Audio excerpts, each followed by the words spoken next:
কেন বললেন যে তোমরা ইহুদিদের আর খ্রিস্টানদের কালচারের সাথে মিলিয়েও না নিজেদেরকে, আলাদা রাখো।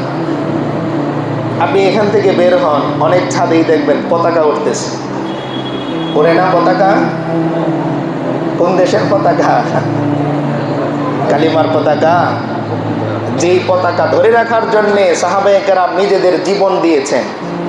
হাত কেটে গেছে, বাম হাতে ধরেছেন, বাম হাত কেটে গেছে, মুখ দিয়ে ধরেছেন, কল্লা নামিয়ে ফেলেছে, লাশ পাওয়া গেছে, দাঁত দিয়ে কামড় দিয়ে কালিমার পতাকাকে ধরে রেখেছেন।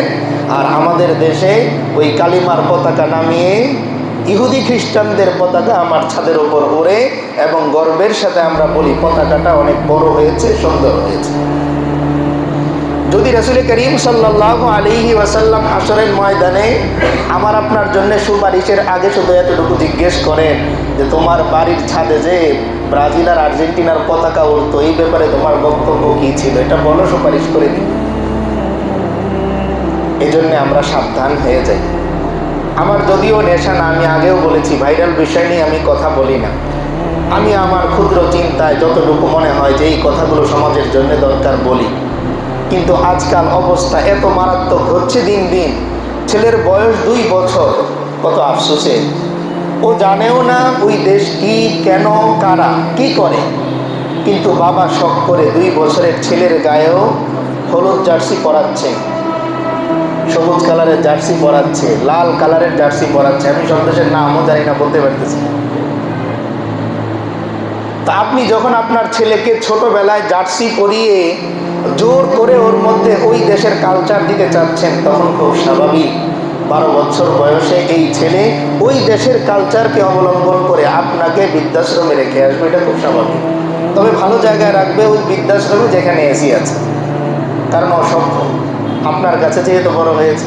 তো এসি আছে এরকম একটা বৃদ্ধাশ্রম দেখে আপনাকে দিয়ে আসবে, খাবার দাবার ভালো, যত্ন ভালো করা। এই জন্য আপনাদের কাছে অনুরোধ, এই মেম্বার থেকে, এই মসজিদ কমিটির পক্ষ থেকে, আমাদের সবার পক্ষ থেকে, পুরো মুসলিম জাতির পক্ষ থেকে অনুরোধ, আমার আপনার বাড়ির ছাদে, বাড়িটা আপনার, বলতে পারেন যে হুজুর আমার তো কিছু করার নাই, আমার বাড়ির ভাড়াটিয়া রেখেছে, ওই ভাড়াটিয়া আপনি রাখবেন না। যেই ভাড়াটিয়া আপনার নবীর পতাকাকে নিচে নামিয়ে খ্রিস্টানদের পতাকা উপরে ওঠায়, এমন ভাড়াটিয়া আপনি রেখেন না। এমন একটা কাজ জীবনে করে যান, হাশরের ময়দানে বলতে পারবেন যে আল্লাহ, আপনার এই দ্বীনের কালিমার পতাকার জন্যে আমি আমার একটা রুম খালি রেখেছি, ভাড়া নেই নাই, এই উসিলায় আমাকে মাফ করে দেন। আল্লাহ মাফ করে দিবেন ইনশাআল্লাহ। স্পষ্ট আল্লাহ বলেন, ওয়াবতাগু ইলাইহিল ওয়াসিলা, তোমরা আল্লাহর কাছে ক্ষমা পাওয়ার জন্য ওসিলা খোঁজো, ওসিলা খোঁজো। নেক আমল দিয়ে কেউ বাঁচতে পারবে না। খুদ রাসূল করিম সাল্লাল্লাহু আলাইহি ওয়াসাল্লাম বলেন, উম্মতেরা শোনো, তোমরা কিসের আমলের বড়াই করো? খুদ আমি নবীজি, আমাকেও যদি আমার রব প্রশ্ন করে বসেন, তাহলে আমি উত্তর দিয়ে পার পাবো না। সেখানে আমি আর আপনি কিভাবে আশা করি যে আমার নামাজ, আমার রোজা, আমার যাকাত দিয়ে আমি পার পেয়ে যাব? একটা এমন আমল তো আপনি রাখেন যেটার সূত্র কেবলমাত্র আল্লাহ জানে, একমাত্র আল্লাহর জানে। দেখেন, আমি যেই কাজটার কথা বলতেছি এটা খুব বড় কাজ না। আর যদি আপনার বাসার সামনে যেই পতাকাটা আপনার ছেলে শখ করে টানিয়েছে, আপনি যদি নামিয়ে ফেলেন, বড় জোর আপনার ছেলের সাথে মন কালাকালি হবে। কিন্তু এই ছেলে যেই দিন হক বুঝতে পারবে, সত্য বুঝতে পারবে, ওই দিন ও বুঝবে যে আমার বাবার এই কাজটা ওই দিন সঠিক ছিল।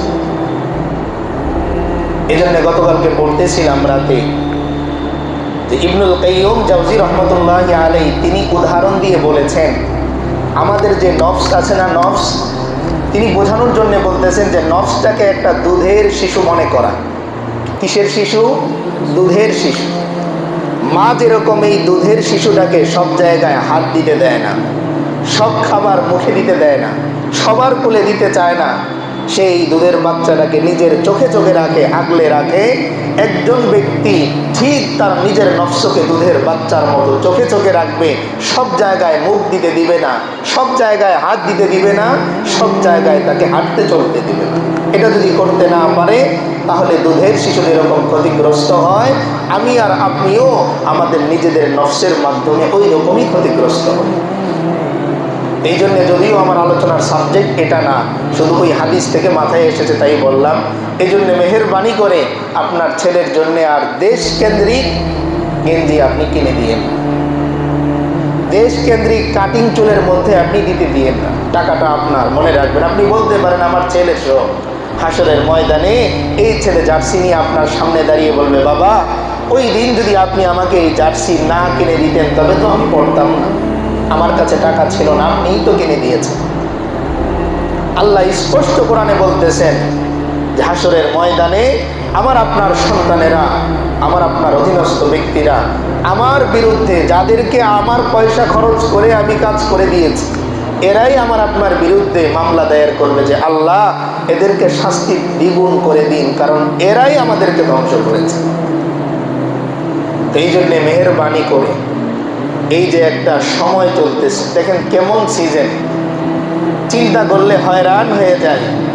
মুহররম মাসকে কেন্দ্র করে এই এত বড় একটা আয়োজন কেন হবে? যাতে করে এই মাসে মুসলমানদের ভিতরে ওই যে রোজা রাখার, এই মাসে আলাদা করে নিজেকে সাজানোর যে একটা মাস, এটা যাতে মনেই না থাকে। সামনে দেখবেন, আমি বলে দিলাম, রমজানকে টার্গেট করে উদযাপন ফেলানো হবে, লিখে রেখে। কারণ এখন মুসলমানদের একটা দুর্বল জায়গা শেষ রয়ে গেছে রমজানে।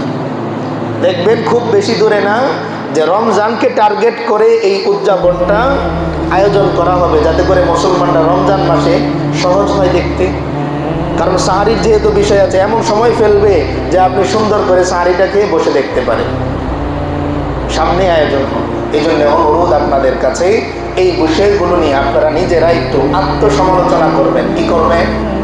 আত্মসমালোচনা মানে নিজের আত্মার সমালোচনা, নিজে নিজেকে নিয়ে একটু সমালোচনা করবেন। আজকাল তো আমরা অন্যকে নিয়ে সমালোচনা করতে করতে সময় পাই না। আসলে সাহাবায়ে কেরাম আত্মসমালোচনা করতেন। হযরত ওমর রাদিয়াল্লাহু তাআলা আনহু ডায়েরিতে নিজের অপরাধ লিখতেন, নিজে নিজেকে শাস্তি দিতেন। এই বিষয়টা আমরা খেয়াল রাখি।